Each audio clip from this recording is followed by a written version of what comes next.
Good evening everyone. As you all know कि हम आपके करंट अफेयर्स डिस्कस कर रहे हैं and all these current affairs are really important for your exam as well as कोई भी स्टैटिक एग्जाम हो या फिर आपका कोई भी सेंटर का एग्जाम हो। तो चलिए आज शुरू करते हैं। सबसे पहले यहाँ से पूछा गया है सागर कवच के बारे में। ठीक है, जैसे आप देख सकते हैं सागर लिखा हुआ है एंड कवच है, तो बहुत क्लियर है कि यार ये कहीं ना कहीं नेवी से ही रिलेट करता होगा। ठीक है, जब हम आगे चलते हैं तो सागर कवच क्या है? एक कोस्टल एरिया की एक्सरसाइज है जो अनफोल्ड करती है कुछ ऐसे सीक्रेट्स बेसिकली, जिससे जो आपके कोस्टल एरियाज हैं जैसे वेस्टर्न घाट्स और ईस्टर्न घाट्स वाले, उसको हम क्या कर सकते हैं? प्रोटेक्ट कर सकते हैं। ठीक है, अगर हम बात करेंगे तो उसमें केरला हो गया, माही कोस्ट हो गया, स्पेसिफिकली इन पे ही फोकस किया गया है। थोड़ा और डिटेल में जान लेते हैं इसके बारे में। नाउ जब हम बात करते हैं तो जो सागर कवच है वो बेसिकली क्या है? एक सेमी एनुअल एक्सरसाइज है। What is semi annual exercise? कि जो हर साल में 2 बार कंडक्ट करवाई जाती है। ठीक है, जब हम बात करते हैं तो इसमें हम लोग सेंट्रल स्टेट एजेंसीज को भी पार्टिसिपेट करवाते हैं। बहुत सारी एक्सरसाइज या फिर हम बात करते हैं डिफरेंट डिफरेंट जो नेवीज है वो अपने पास जो भी क्या है वेपन्स है, अपनी जो स्ट्रैटेजीज हैं उनको शोकेस करती हैं। अब पहले भी आपको याद होगा कि ये लोग अपनी एक्सरसाइज को, स्ट्रैटेजीज को शोकेस क्यों करती हैं? बिकॉज क्या होता है ना, कई बार जो सिचुएशन उन्होंने फेस की, सिमिलर सिचुएशन कोई और एरिया की नेवी भी फेस कर सकती है। ठीक है, तो वो सेम स्ट्रैटेजी को यूज करके खुद को प्रोटेक्ट कर सकते हैं, इसीलिए हमें यहाँ पे ये वाला पॉइंट देखने को मिलता है। आगे चलते हैं तो किसके साथ है ये? इंडियन कोस्ट गार्ड हो गया, सबको इकट्ठे लेके आता है। कौन कौन से नेवीज को? इंडियन नेवी हो गया, कोस्टल पुलिस, स्टेट पुलिस हो गया, आईबी इंटेलिजेंस ब्यूरो हो गया, कस्टम्स हो गया, CISF, department of port, department of fisheries, director generate of light houses, जो आपके ओशन में लाइट हाउस लगे होते हैं वो, इन सारे ही जितने भी आपके डिपार्टमेंट्स हैं वो सारे एक साथ आते हैं और एक साथ आके ये एक्सरसाइज जो है परफॉर्म करते हैं। नाउ जब हम आगे चलते हैं तो ये एक्सरसाइज क्यों डिजाइन की गई है? क्योंकि कुछ ऐसे यूनिक कॉम्प्लेक्सिटीज जो कभी भी लाइफ में फेस ना की हो, उसके रिगार्डिंग डिस्कस करना, उसके रिगार्डिंग देखना कि कैसे हम कौन सी फोर्स को कब यूज कर सकते हैं। जैसे कि अगर मैं बात करती हूँ तो यहाँ पे लाइट हाउस का भी जो ऑफिस है उसके भी जो मेंबर्स है वो पार्टिसिपेट करते हैं। उसका मतलब कि कभी भी किसी भी लाइट हाउस पे कोई प्रॉब्लम हुई, ठीक है, वहां पे लोग फंस गए, तो कैसे हम उनको निकाल पाएंगे? तो जितनी भी पॉसिबिलिटीज हो सकती हैं उन सबको यहाँ पे आजमाया जाता है। चलिए आगे चलते हैं। ना जब हम बात करते हैं तो स्ट्रैटेजीज में बेसिकली क्या रहता है कि अटैक को कैसे डिफेंस फोर्सेस जो हैं काउंटर कर सकते हैं। अगर हम बात करेंगे तो जो स्ट्रैटेजीज हैं वो 2 पार्ट्स में डिवाइडेड हैं। एक है अटैक जिसको हम रेड कलर से इंडिकेट करते हैं, एक है डिफेंस जिसको हम ब्लू कलर से इंडिकेट करते हैं। बहुत सिंपल सा रीजन है, रेड हमेशा खतरा दर्शाता है and blue colour stands for navy. और जो ब्लू कलर है, जो आपका लाइट ब्लू कलर है, वो एयरफोर्स भी यूज करती है। ठीक है, तो इसमें आप दोनों को ही इंक्लूड कर सकते हो। अब एयरफोर्स मैंने क्यों मेंशन किया वो भी बता देती हूँ। आप लोग पढ़ते हैं यूएन क्लॉज, राइट? एंड जो यूएन क्लॉज होता है उसमें वाटर के साथ साथ जो आपके एयर की भी रिस्ट्रिक्शंस है वो भी मेंशन की जाती हैं। ठीक है, इसलिए यहाँ पे मैंने ब्लू कलर को नेवी और एयरफोर्स दोनों से ही लिंक कर दिया है। आगे जब हम चलते हैं तो रेड फोर्स किसके रिगार्डिंग है? जो कोस्टल एरियाज पे चैलेंजेस है, जो कोस्टल के डिफेंस है, जो कोस्टल पे डिफेंस खड़ी की गई है, वो लोग काउंटर करेंगे। आगे चलते हैं हम। जो ब्लू फोर्सेस है बेसिकली वो क्या करेंगी? सिक्योरिटी सर्वेलेंस करेंगे। ठीक है, एंड अगर कोई भी अटैक होता है तो they will try to neutralize that attack. What is neutralize now? कि ना ज्यादा हार्म हो, और जो अटैक हुआ है उससे जो ह्यूमन लाइफ है कोस्टल एरियाज की, वो भी कहीं ना कहीं प्रोटेक्टेड रहे। चलिए, आगे जब हम चलेंगे तो अगेन इसमें आपका जितने भी कोस्टल सिक्योरिटी है वो भी पार्ट लेगी, ठीक है। जो फिशरमेन्स हैं उनसे भी यहाँ पे सजेशंस लिए जाते हैं। अब क्यों लिए जाते हैं? Because they are the one जो बहुत ज्यादा क्लोज है कोस्टल के, ठीक है। वो बहुत ज्यादा क्लोज है, उनको पता है कि पानी में कब हाई टाइड आती है, हाई टाइड के क्या अफेक्ट्स होते हैं, ठीक है, क्या प्रोज एंड कॉन्स होते हैं। आगे जब हम चलेंगे तो यहाँ पे यही कहा गया है कि कैसे अपने आप को प्रोटेक्ट रखने के लिए आपको अपनी आंखें खुली रखनी है, कान खुले रखने, वही कहते हैं ना कि सतर्क रहने के लिए आंखें और कान खुले रखिए, वो वाली बात यहाँ पे कही गई है। ओके, चलिए नेक्स्ट जो है, ये थोड़ा सा शायद से साइज की वजह से ऊपर से कट गया है, मैं बता देती हूँ। जो नीति आयोग है उन्होंने फोर्थ एडिशन ऑफ एसडीजी निकाला, that is sustainable development goals 2023। Index के बारे में हम बात करते हैं तो देखिए, इंडेक्स इकोनॉमी का बहुत ही इंपॉर्टेंट पोर्शन है। इसी से हम लोग हमारी जो डेवलपमेंट एंड जो हमारी ग्रोथ वाला कॉन्सेप्ट है उसको पढ़ते हैं। मेजरली अगर हम बात करेंगे तो डेवलपमेंट कैसे होती है, वो सारी चीजें। चलिए, अगर मैं बात करती हूँ तो एसडीजी क्या है, इसमें 17 गोल्स होते हैं। हर एक स्टेट को एक्सक्यूज मी 17 गोल्स होते हैं। हर एक स्टेट को हर एक गोल पे मापा जाता है, उसको मार्क्स दिए जाते हैं, ठीक है। एंड चेक किया जाता है कि वो अप्रोप्रिएट है या नहीं है, कि उसमें कितनी और ज्यादा हमें काम करने की जरूरत है, या अब हम इस स्टेट को इस गोल पे छोड़ के आगे बढ़ सकते हैं। जैसे कि अगर मैं बात करूं तो इंडिया सबसे ज्यादा ग्रो कर रही है पॉवर्टी वाले गोल में, ठीक है। इकोनॉमिक्स का एक इंपॉर्टेंट टॉपिक, एज वेल एक ऐसा सेक्टर, ठीक है, जिसकी डेवलपमेंट की बहुत ज्यादा नीड है इंडिया में। So India is constantly growing in poverty sector. तो हम लोग एसडीजी का जो पॉवर्टी वाला पोर्शन है उसमें बहुत रैपिडली ग्रो कर रहे हैं, वेयर एज हम लोग ओशंस पे ज्यादा ध्यान नहीं दे पा रहे हैं। क्वाइट ऑब्वियस यार, हम लोग दो नाव में नहीं सवार रह सकते, हम एक ही जगह ध्यान दे सकते हैं। तो हम लोग पॉवर्टी फोकस कर रहे हैं, बट वहीं जहां पे ओशंस की बारी आती है, वाटर बॉडीज की प्रोटेक्शन की बात आती है, हम वहां पे थोड़ा सा लैग कर रहे हैं। तो यही चीजें समझनी हमें इस इंडेक्स में पड़ती हैं, राइट। चलो, अगर हम बात करते हैं तो टोटल देखा गया है कि प्रोग्रेस कितनी रही है सारे यूटीज की और स्टेट्स की, वो 113 इंडिकेटर्स पे हम लोग समझते हैं। इंडिकेटर्स कैसा हो गया? एजुकेशन इज ए इंडिकेटर, ठीक है। अब एजुकेशन के अंदर कि कितने बच्चे स्कूल जा रहे हैं, ठीक है, कितने बच्चों का एडमिशन हो चुका है, कितने बच्चे स्कूल रेगुलर जा रहे हैं और कितने बच्चे छुट्टी मार के जा रहे हैं, कितने बच्चों की अटेंडेंस कम है, अटेंडेंस ज्यादा है। दीज आर इंडिकेटर्स, और ये एजुकेशन में आ गया। एक हेल्थ होता है, हेल्थ में क्या होगा कि कितने लोग जिनको डायबिटीज है, कितने लोग जिनको बीपी है, कितने लोग जिनको हार्ट की प्रॉब्लम है, कितने लोग जिनको जुकाम है, कितने लोग जिनको खांसी है। तो ये सारी चीजें जो है इस इंडिकेटर्स में देखने को मिलते हैं। चलिए, जैसे कि आप देख सकते हैं यहाँ पे 16 एसडीजीज के अंतर्गत हम लोगों ने स्टडी करी है। अगर आपने प्रीवियस लेक्चर्स देखे होंगे, मैं पहले भी पढ़ा चुकी हूँ कि जो पानी के रिगार्डिंग चीजें थी वो इस बार हमने ऑब्जर्व नहीं करी हैं। तो 17 में से इंडिया पे जितनी भी आपकी स्टडी हुई है वो सिर्फ 16 गोल्स पे हुई है, वो पानी वाला हटा दें। चलो, आगे जब हम चलते हैं तो जो स्कोर है वो 0 to 100 दिए जाते हैं। बेसिकली जो 100 के पास होता है उसको अचीवर, जो 65 to 99 front runner, then performers, then aspirants, ठीक है। Now what's your homework? आप जिस भी रिस्पेक्टिव स्टेट से बिलोंग करते हैं उस स्टेट का एसडीजी कित इंडेक्स में कितने मार्क्स मिले हैं वो बिल्कुल याद करके रखेंगे, ठीक है। कई बार क्वेश्चन में पूछ लिया जाता है, और ये चीज हमारे प्रीवियस लेक्चर्स में वैसे हम ऑलरेडी कवर कर चुके हैं, बट स्टिल आपने नहीं देखे हैं तो एटलीस्ट आप जिस भी रिस्पेक्टिव स्टेट से बिलोंग करते हैं वहां का देख लीजिएगा। चलिए, नेशनल लेवल पे जब हम बात करेंगे तो इंडिया ने इंप्रूव किया है। पहले वो 66 पे था, आज वो 71 पे है, ठीक है।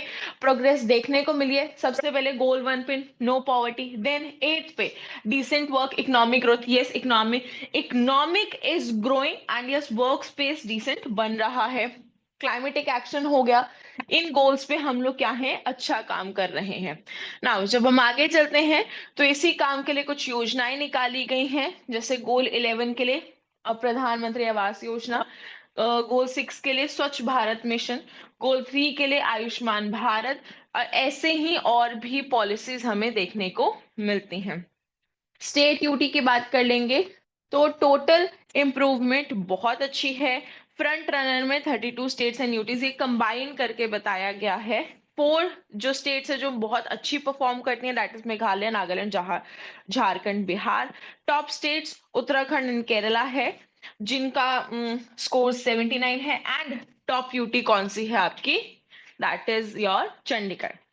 नेक्स्ट हमारे पास है दैट इज बिम्स्टेक चार्टर। जो बिम्स्टेक है वो क्या है, bay bay of Bengal initiative for multi sectoral technical economic cooperation. एक ऐसा बेसिकली प्रोग्राम जहां पे इकोनॉमी एंड टेक्नोलॉजी को यूज करके हम लोग बे ऑफ बंगाल वाले एरिया को क्या कर रहे हैं, इम्प्रूव कर रहे हैं। ठीक है, चलिए ना बेसिकली थोड़ा सा इसकी हिस्ट्री के बारे में जान लेते हैं हम लोग कि इसकी हिस्ट्री है क्या। चलो, जब हम बात करते हैं बिम्स्टेक की, तो जो बिम्स्टेक है पहली बात वो जून 1997 में निकाली गई थी। ठीक है, and it was a Bangkok declaration.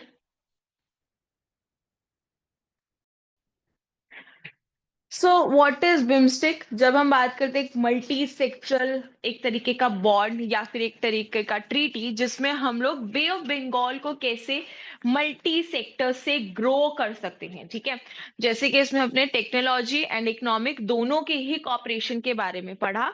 अब हम थोड़ा सा इसका हिस्ट्री जान लेते हैं। 1997 में ये बैंकॉक डिक्लेरेशन जो है निकाली गई थी ताकि जो बे ऑफ बंगाल वाला एरिया है उसको हम प्रोटेक्टेड रख सके एंड उसको ग्रो कर सके।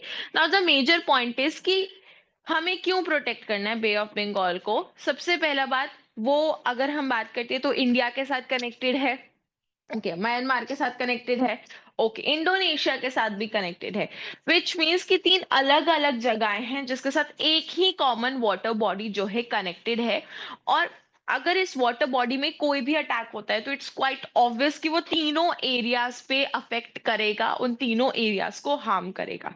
ठीक है, चलिए जब हम आगे चलते हैं तो जो बिम्स्टेक है उसमें बांग्लादेश, इंडिया, श्रीलंका, थाईलैंड, ये चारों ही क्या हैं, इनिशियल मेंबर्स हैं। आगे चलते हैं तो नेपाल जो है वो आपका 1998 में क्या बन गया था, इसका फुल टाइम मेंबर बन गया था। एंड जो भूटान है वो February 2004 में इसका परमानेंट मेंबर बन गया। करंट मेंबर्स कौन हो गए फिर आपका, Bangladesh, India, Myanmar, Sri Lanka, Thailand, Nepal, Bhutan. And permanent secretary कौन है, तो दैट इज और ढाका, बांग्लादेश। चलिए, नाउ बेसिकली एम क्या है, एम यही है कि इस जो भी आपका क्या कहते हैं ट्रीटी है, जो भी ये बॉन्ड है, उसको 100% यूटिलाइज किया जाए। जिस भी कंट्री से जो भी सोर्स हम लोग ले सकते हैं वो सोर्स को लिया जाए। ठीक है, एंड बाकी जो कंट्रीज में कमी है उसको कहीं ना कहीं कंप्लीट किया जाए। चलिए, एरियाज ऑफ ऑपरेशन क्या रहते हैं, बेसिक वही trade, technology, energy, transport, tourism, fishers, ये तो पानी के साथ आते ही हैं। आप अगर एनर्जी और टेक्नोलॉजी में कंफ्यूज होते हो क्या, तो पानी से हम लोग हाइड्रो इलेक्ट्रिक प्रोजेक्ट जो है बनाते हैं, सो पानी को वहां पे भी यूज किया जा सकता है। आगे, climate is also one of the major priority, because अगर आप लोगों ने ओशिनोग्राफी पढ़ी होगी उसमें आप लोग पढ़ते हैं क्या कहते हैं, एक तो La Nina El Nino, right. And La Nina El Nino is somewhere is an affect जो इंडिया पे ज्यादा और कम बारिश के बारे में बताता है ना। तो वो भी किससे रिलेटेड है, उसी वाटर बॉडी से रिलेटेड है लालिनो एलिनो। ठीक है, इसलिए climate is also important part. And India क्या है, एक लीड कंट्री है किसमें, transport, communication, tourism, environmental disaster, terrorism में और क्राइम में। ठीक है, तो इंडिया इन सेक्टर्स पे ज्यादा फोकस करती है। नाउ अगर हम बात करेंगे कि बिम्स्टेक के पास भाई कितना पैसा पहुंच जाता है, तो भाई जो 7 कंट्रीज हैं उनकी लगभग कंबाइंड जीडीपी जो है वो 2.7 ट्रिलियन से भी ज्यादा है, ठीक है। एंड ये सिर्फ सुनने में ही ज्यादा नहीं, कुछ बहुत बड़ी जो आपकी इंडिया की कंट्रीज हैं, बहुत ज्यादा फाइनेंशियल जो ग्रो कर रही हैं, जो जिनको हम डेवलप्ड कंट्रीज में पढ़ते हैं ना, उनकी भी इतनी नहीं है, ठीक है। विच मीन्स कि अगर सातों कंट्रीज इकट्ठे आके कुछ भी ठान ले और कुछ भी प्लान करे तो वो बहुत ज्यादा सक्सेसफुली हो सकता है। लेटरली ये सारी ही 7 कंट्रीज जो हैं उनमें हमें कंसिस्टेंट ग्रोथ जो है देखने को मिली है। Now the major question is, क्या इंडिया के पास जो अभी थर्ड क्वार्टर लिस्ट आई है उसमें इंडिया इज ग्रोइंग और नॉट, ठीक है। That you have to find, कि अभी रिसेंटली आई है, ठीक है, लास्ट वीक ही, तो you will get the answer. Now BIMSTEC की रीजनल ग्रोथ क्या है अगर हम बात करते हैं, तो इसमें ब्रिक्स जो समिट है वो भी पार्ट लेती है। अब इसमें इकोनॉमिक और टेक्निकल दोनों है, तो बिम्स्टेक टेक्निकल चीजें खुद देखता है, एंड जितना भी इकोनॉमिक ग्रोथ है वो ब्रिक्स से लेता है, बिकॉज ब्रिक्स क्या है, 5 ऐसी कंट्रीज हैं जो हर एक कंट्री की इंडिविजुअल इकोनॉमिक ग्रोथ पे ज्यादा फोकस करती हैं। चलिए, कुछ मेंबर्स हैं एंड उनके रिगार्डिंग जो इंडिविजुअल वर्क है वो बताया गया है, जैसे कि जो बांग्लादेश है, ठीक है, अगर हम बात करते हैं तो वो क्या है, एक ऐसा प्लेटफॉर्म है जहां पे हम कोई भी स्मॉल स्टेट मीटिंग्स कंडक्ट करवा सकते हैं, स्ट्रैटेजीज जो है उनसे ले सकते हैं। श्रीलंका क्या है, एक ऐसा रीजन है जो इंडो पैसिफिक के पास पड़ता है, तो वहां से हम लोग इंडिया वाला रीजन जो पैसिफिक के साथ कनेक्टेड है उसको प्रोटेक्ट कर सकते हैं। नेपाल और भूटान क्या करते हैं, एक ऐसे ज्योग्राफिकल पोजीशन देते हैं कि कभी भी कोई ऐसी प्रॉब्लम आए कि हमें क्या करना पड़ेगा, हमें इन एरियाज को इवैक्यूएट करना पड़ेगा जहां पे अटैक हो रहा है, तो इवैक्यूएशन के लिए हम नेपाल और भूटान को यूज कर सकते हैं। वहीं म्यांमार एंड थाईलैंड क्या है, कुछ ऐसे इंडिया के साथ साइट्स कनेक्टेड है जो मार्केट में इंपॉर्टेंट है, क्योंकि अगर आपको पता हो तो यहाँ पे ना स्पाइस आइलैंड हो गए, यहाँ पे कोरल आइलैंड्स हो गए, तो ये बहुत ज्यादा इंपॉर्टेंट है, हिस्ट्री से भी रिलेटेड और आज की मार्केटिंग से भी रिलेटेड। चलिए, इंडिया का हमें पता ही है, इंडिया में हमारे रिस्पेक्टेड प्राइम मिनिस्टर हैं मोदी जी, जिनकी वजह से हमारे पास फॉरेन बॉन्ड्स बहुत अच्छे हैं। तो कभी भी अगर कोई भी दिक्कत आई तो बाकी 6 स्टेट्स हमारे जो फ्रेंडशिप है विद फॉरेन कंट्रीज, उनकी मदद से खुद को भी प्रोटेक्ट कर सकती हैं इन डिफरेंट डिफरेंट सेक्टर्स। चलो, चैलेंजेस क्या आते हैं। चैलेंजेस ये हैं कि सारे ही जो कंट्रीज हैं दे आर इंडिविजुअली ग्रोइंग, तो समवेयर कुछ इंफीरियर सा भी उनको फील हो सकता है, like we are not that much capable, ताकि हम काउंटर कर पाए कुछ चीजों को। मेजरली वो रहता है जैसे कि जो बांग्लादेश और म्यांमार है उसमें भी थोड़ा सा क्या कहते हैं, तनाव बना रहता है बिकॉज ऑफ रेफ्यूजीज। आगे चलते हैं तो जो आपका बिम्स्टेक है, इंडो चाइना बैटल ग्राउंड पे भी नेपाल भी जुड़ा हुआ है, आपका जो म्यांमार वाला साइड है वो भी जुड़ा है, जहां पे हमें इसके रिगार्डिंग टेंशन देखने को मिलती है। आगे बिम्स्टेक चार्टर की जब हम बात करेंगे तो बैकग्राउंड में भी गेट टू नो कि लास्ट टाइम कब हुआ था, ये 30 मार्च 2022 में हुआ था, ठीक है, जहां पे श्रीलंका को एज अ चेयरपर्सन एडॉप्ट किया गया था इधर, and this was the 5th summit जो कंडक्ट कराएगी। नेक्स्ट जब हम बात करते हैं तो 5th लीडर समिट में थाईलैंड को हमने क्या लिया था, एज अ चेयरपर्सन कंसीडर किया था। चार्टर में क्या है, वही कि कैसे हम लोग चीजों को मैनेज कर सकते हैं टेक्निकली एंड इकोनॉमिकली, वो ज्यादा थ्योरेटिकली उसमें नहीं जाना है। अगर हम बात करते हैं तो लीगली इसका क्या इंपॉर्टेंस रहेगा वो भी हमें यहाँ पे देखने को मिलता है।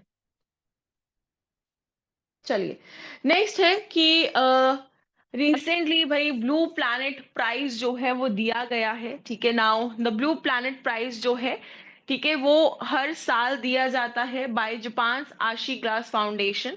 ब्लू प्लैनेट का मतलब क्या होता है कि हमारे प्लैनेट पे कौन सा एरिया जो है सबसे ज्यादा हेल्दी है, जिसका पानी जो है हमें सबसे ज्यादा healthy with lot of minerals देखने को मिलता है, and कैसे उस एरिया की जो कंट्री है वो उसको प्रिजर्व करने में एफर्ट्स पुट कर रही हैं।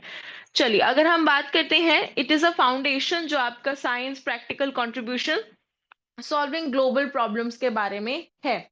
ये जो प्राइस है वो लगभग आपको इतना अमाउंट देता है, $500,000 जो है पैसे आपको दिए जाते हैं, ठीक है। एंड ये प्राइस 23rd ऑफ अक्टूबर को दिया गया है इन टोक्यो जापान। चलिए, अगर हम बात करते हैं कि किसको मिला है, तो जो आपका ब्लू प्लैनेट प्राइज है, ठीक है, वो इट इज यस, किसको मिला है, inter governmental platform of biodiversity ecosystem services को दिया गया है। एक ऐसा प्लेटफॉर्म जो बायोडाइवर्सिटी एंड इकोसिस्टम दोनों को ही प्रोटेक्ट करता है। एंड आई गेस आप लोगों को पता होगा, बायोडाइवर्सिटी पेड़ पौधे हो गए, एंड इकोसिस्टम जो आपके आसपास सारी चीजें हैं उसको इकोसिस्टम कहा जाता है। चलिए, अगर हम बात करेंगे तो it is a connection between science and how we are going to preserve our biodiversity and our ecosystem.